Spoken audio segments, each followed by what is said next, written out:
بسم اللہ الرحمن الرحیم عن میمون الکردی عن ابیہ رضی اللہ تعالی عنہ قال رسول اللہ صلی اللہ علیہ وسلم ایما رجل تزوج امرأة على ما قل من المہر او کثر لیس فی نفسه ان یؤدی الیہا حقها لقی اللہ یوم القیامت وہو زان، رواہ طبرانی۔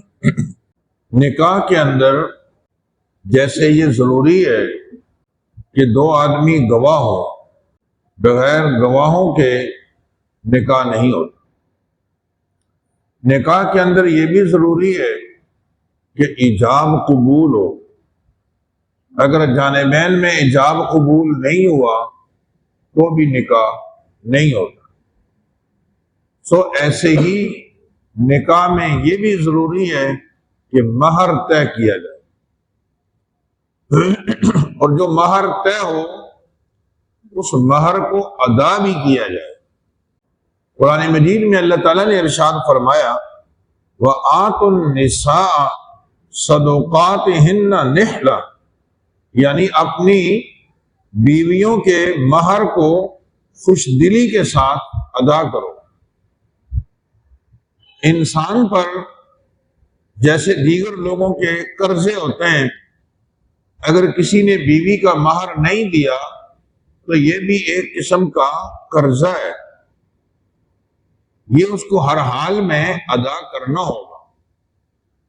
البتہ یہ بات ذہن میں رہنی چاہیے، ایک آدمی کا نکاح ہو گیا، نکاح کے بعد میاں بیوی دونوں جمع ہوئے یا ایسی جگہ پر اکٹھے ہو گئے کہ اگر یہ ازدواجی تعلقات قائم کرنا چاہیں تو رکاوٹ کوئی نہیں، جسے فقہا کی اصطلاح میں خلوت صحیحہ کہا جاتا ہے۔ تو یہ مہر پورا دینا پڑے گا، اور اگر جیسے اس دور میں ایسی باتیں سننے میں آتی ہیں، اور یہ نکاح ہو گیا، رخصتی ابھی نہیں ہوئی لیکن آپس میں لڑائی ہو گئی، ٹیلی فون پہ ہی آنا جانا ہوا، کچھ مسائل کھڑے ہو گئے، خلاصہ یہ کہ نکاح تو ہو چکا ہے لیکن رخصتی نہیں ہوئی اور میاں بیوی میں جدائی ہو گئی، طلاق ہو گئی۔ ایسے موقع پر پورا مہر نہیں دیا جائے گا، البتہ آدھا مہر دیا جائے گا، اور اس عورت پر عدت بھی نہیں ہوگی، جبکہ پہلی صورت میں جب میاں بیوی کا اختلاط ہو گیا ہو اور ازدواجی تعلقات قائم کیے ہوں تو پھر وہاں پہ مہر بھی پورا دینا ہوگا اور عدت بھی گزارنی ہوگی۔ ہمارے علاقوں میں عموماً مہر کے حوالے سے یہ ذہن ہے کہ مہر بس لکھنے کی حد تک ہوتا ہے، یہ دینے کی ضرورت نہیں ہے، اور دیا جب جائے گا جب کہ خدا نہ خواستہ میاں بیوی میں کوئی تعلقات خراب ہو گئے اور طلاق ہو گئی تو اب تو مہر دینا پڑے گا۔ تو یاد رکھیں، مہر کا تعلق اس بات سے نہیں ہے کہ طلاق ہو تو دینا ہوگا، مہر کا تعلق تو اس بات سے ہے کہ آپ نے شادی کی، وہ عورت آپ کی بیوی بن گئی تو آپ کو مہر دینا ہوگا۔ اگر مہر دیے بغیر دنیا سے چلے گئے، آپ مقروض مرے اور یہ قرضہ ادا کرنا ہوگا، آپ کی میراث میں سب سے پہلے جیسے قرض خواہوں کو قرضے دیے جائیں گے تو یہ عورت کو بھی مہر دیا جائے گا، کیونکہ یہ بھی آپ پر ایک طرح کا قرضہ ہی ہے۔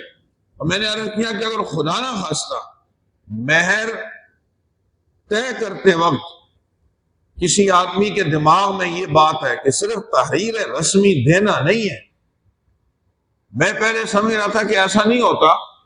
ایک دفعہ بہت پہلے کی بات ہے، ایک نکاح پڑھنے کا اتفاق ہوا، تو کراچی کے ساحل پر یعنی سائڈ پہ بالکل تھا، کافی لمبا سفر تھا۔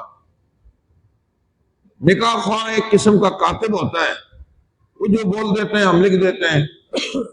تو میں لکھنے لگا، جب مہر کا خانہ آیا تو میں نے لڑکی والوں سے پوچھا کہ دلہن کا مہر کتنا ہوگا؟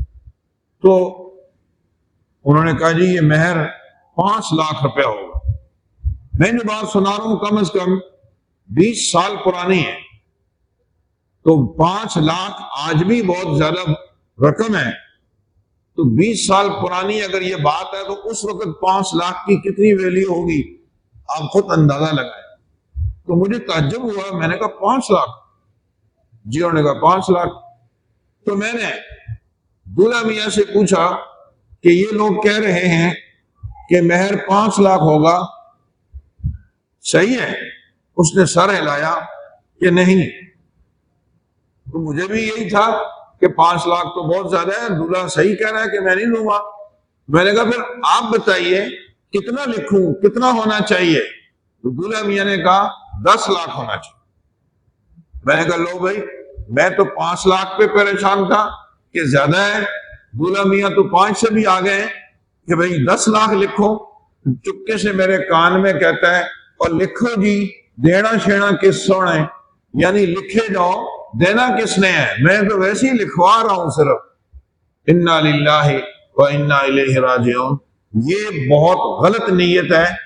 اس نیت کی وضاحت اس حدیث میں ہے جو میں نے ابھی آپ کے سامنے تلاوت کی، جس میں حضرت میمون کردی اپنے والد سے روایت کرتے ہیں، اور وہ فرماتے ہیں کہ رسول اللہ صلی اللہ علیہ وسلم نے ارشاد فرمایا ایما رجل تزوج امرأۃ، جس شخص نے کسی عورت سے شادی کی، علی ما قل من المہر او کثر، کم مہر پر یا زیادہ مہر پر، جتنا بھی مہر طے ہوا لیکن طے ہو گیا، لیس فی نفسہ ان یؤدی الیہا حقہا، اور اس کے دل میں مہر کو ادا کرنے کا کوئی ارادہ نہیں ہے، ویسی رسمی کارروائی کر رہا ہے، لقی اللہ یوم القیامت وہو زان، قیامت کے دن جب اس کو مجرم بنا کر بارگاہ الہی میں لایا جائے گا تو اس پر جرم یہ عائد ہوگا کہ نعوذ باللہ یہ زانی ہے،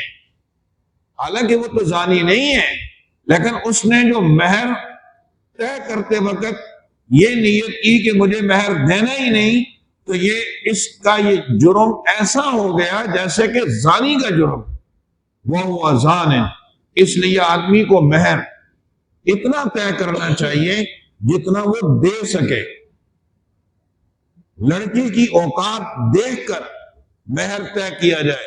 بچی کو آپ کو تحفظ فراہم کرنا ہے، آپ یہ سمجھتے ہو کہ یار یہ لڑکا تھوڑا آوارہ سا لگ رہا ہے، خدا نہ خواستہ کل ہماری بچی کو تکلیف دیتا ہے اور اس کو طلاق ہی دے دیتا ہے، اور یہ بد اخلاق بد چلن ہے، ہمیں اس پر زیادہ اعتماد نہیں ہے، کسی طریقے سے اس کو مہر میں جکڑو تاکہ کل یہ ہل نہ سکے، تو اس کا بڑا بہترین طریقہ ہے، اور وہ طریقہ یہ ہے کہ آپ الگ سے کوئی اسٹامپ پیپر لکھو، کوئی الگ سے شرط، نکاح نامے میں کئی شرائط کی جگہ ہیں وہاں وہ لکھیں، اس میں یوں لکھو کہ مہر تو ہوگا کم جو دے سکے۔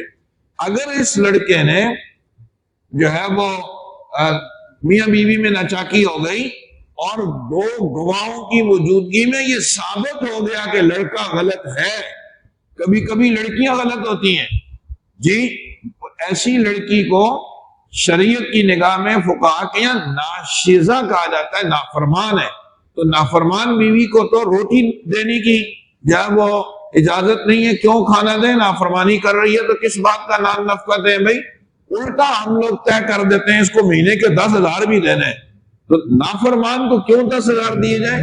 ہاں اگر وہ بچی، ایسا بھی ہوتا ہے کہ بچیاں صحیح ہوتی ہیں لڑکے غلط ہوتے ہیں، 2 گواہوں نے یہ بات ثابت کر دی کہ یہ لڑکا غلط ہے اور اس نے بچی کو غلط زد و کوب کیا ہے، تو بھئی آپ الگ سے طے کرو، ہم اس سے 10 لاکھ روپیہ لیں گے، ہم 5 لاکھ لیں گے، ہم فلاں چیز لیں گے، صحیح ہے، اس کو آپ پابند کرو، کیوں اس نے غلطی کی، کیوں کسی کی بچی کو جب وہ ناجائز طریقے سے اس پر ظلم اور زیادتیاں کر رہا ہے۔ لیکن مہر کا تعلق تو ظلم زیادتی سے نہیں ہے، مہر تو ایک الگ چیز ہے، وہ تو ہر حال میں دینا ہے، 24 گھنٹے مسکراہٹ کے ساتھ رہے جب بھی اس کو دینا ہے مہر، 24 گھنٹے لڑتے رہے جب بھی مہر دینا ہے، تو کیا تعلق ہے اس بات سے کہ ہم بچی کو تحفظ فراہم کر رہے ہیں اس بنیاد پر کہ مہر زیادہ رکھیں تاکہ لڑکا ڈرے اور طلاق نہ دے سکے۔ آپ ہی بتاؤ، مہر کی ادائیگی کے خوف سے جو آدمی گھر میں بیوی کو امن دے رہا ہے وہ کیا امن ہے؟ یا جو مہر کی ادائیگی کے خوف سے اس نے بیوی کو بیوی بنا کر رکھا ہوا ہے تو یہ کیا اس کو خوشیاں دے رہا ہوگا؟ وہ تو مجبور ہے۔ میں کئی لوگوں کو جانتا ہوں جنہوں نے چیک کاٹ کا وہاں رکھے ہوئے ہوتے ہیں، یہ رہا تیرا مہر، جس دن تجھے جانا ہو تو بتا دینا، طلاق دے دیں گے، جاتے ہوئے چیک بھی اٹھا کر لے جانا۔ یہ کوئی معیار نہیں ہے۔ دینداریوں کو دیکھو، اخلاقیات کو دیکھو، پہلے سے لڑکے کو اور لڑکی کو اچھے انداز سے دیکھنا چاہیے تاکہ مستقبل میں یہ پریشانی کے ایام نہ دیکھنے پڑے۔ نکاح کے وقت میں بہت محتاط ہونے کی ضرورت ہوتی ہے۔ بچی کے والدین بچی کی محبت میں اور لڑکے کے والدین لڑکے کے محبت میں عموماً ایسی باتیں طے کر دیتے ہیں جس کا شریعت سے کوئی تعلق نہیں ہے، جس کی وجہ سے مستقبل میں ناچاکیاں ہوتی ہیں اور سوائے رونے دھونے کے ہمارے ہاتھ کچھ نہیں پڑتا۔ بہرحال چھوٹی سی بات جو اس حدیث میں جس کی طرف اشارہ ہے اور جو میں کہنا چاہ رہا ہوں وہ صرف اتنی ہے کہ مہر کم طے کریں۔ ان اعظم النکاح برکتاً ایسرہ مؤونتاً، سب سے زیادہ برکت والا نکاح وہ ہے جس کے اندر تکلفات کم ہوں۔ اس کی بنیاد تو مہر سے ہے۔ مہر کم طے کریں تاکہ ہر غریب آدمی اپنی بچی کو یہ خوشی دے سکے، ہر غریب کے گھر میں یہ خوشی داخل ہو سکے۔ اتنے مہر طے کر لینا کہ بعد میں لڑکا ادائی نہیں کر سکتا اور بچیاں اپنی شادی کی عمر گنوا چکی، نوجوان بچے اپنی شادی کی عمر گنوا چکے اس لیے کہ یہ گندی رسم و رواج ادا نہیں کر سکتے۔ اس دور میں 10 تولے سونا، جبکہ سونے کے بھاؤ کیا چل رہا ہے، مہنگائی کہاں سے کہاں پہنچ گئی ہے۔ آپ نے طے کیا ہوا میری بیٹی سے شادی کرنی ہے تو 5 تولے اور 10 تولے سونا دینا ہوگا۔ یہ آپ وفادار ہیں اپنی بچوں کے؟ میں تو نہیں سمجھتا۔ یہ بچے کے ساتھ بھی ظلم ہے، بچی کے ساتھ بھی ظلم ہے۔ ایسا نہ کیجیے۔ دین اسلام محبت کا درس دیتا ہے، دین اسلام ہمدردی اور خیرخواہی کا درس دیتا ہے۔ ایسی شرطیں طے کرو جس کی برکت سے غریب کے گھر میں یہ خوشی داخل ہو سکے اور ہر غریب سے غریب تر آدمی اس خوشی کو حاصل کر سکے۔ بدکاریاں، زنا یہ آسان ہو گئے اور نکاح کرنے مشکل ہو گئے، جبکہ شریعت کہتی ہے جائز کاموں کو آسان بناؤ، ناجائز کاموں کو مشکل بناؤ۔ اللہ تعالیٰ ہمیں اس کا شعور عطا فرمائے۔ علاقے کے معززین کا فرض بنتا ہے، علماء مشائخ کا یہ فرض بنتا ہے اس موضوع پر سوچیں اور ایک ایسا مشترکہ لایا عمل طے کر کے پورے محلے اور بستی میں اس کو نافذ کرنے کی کوشش کی جائے اور اہل محلہ کو تعاون اس پہ کرنا چاہیے تاکہ میں نے عرض کیا کہ بچیوں کے مستقبل محفوظ ہو، بچیوں کی خوشیاں انہیں نصیب ہوں اور ہمیں ان ناجائز رسومات کی وجہ سے جو بھیانک نتائج آج دیکھنے میں آ رہے ہیں، لڑکیاں خود سے چل پڑی ہیں۔ اب میں کئی گھرانوں کو جانتا ہوں جہاں لڑکی نے اس لیے ماں باپ کو خیر آباد کہہ کر لڑکے کے ساتھ چلی گئی کہ ہمارے ماں باپ نے جو شرطیں رکھی ہوئی ہیں میرا تو متوقع جو ہے وہ شوہر ان کو پورا نہیں کر سکتا، میں خود ہی چلی گئی۔ اب بتاؤ کیا عزت رہی؟ یہ گندے اور غلط دروازے ہم نے کھولے کیونکہ ہم نے شرطیں بڑی سخت رکھ دی۔ اللہ تعالیٰ ہمیں اس کی سمجھ عطا فرمائے، ہمارے معاشرے کو تمام گندی رسومات سے پاک فرمائے اور ہمیں اپنے پیارے محبوب صلی اللہ علیہ وسلم کی مبارک سنتوں پہ عمل کرنے کی توفیق عطا فرمائے۔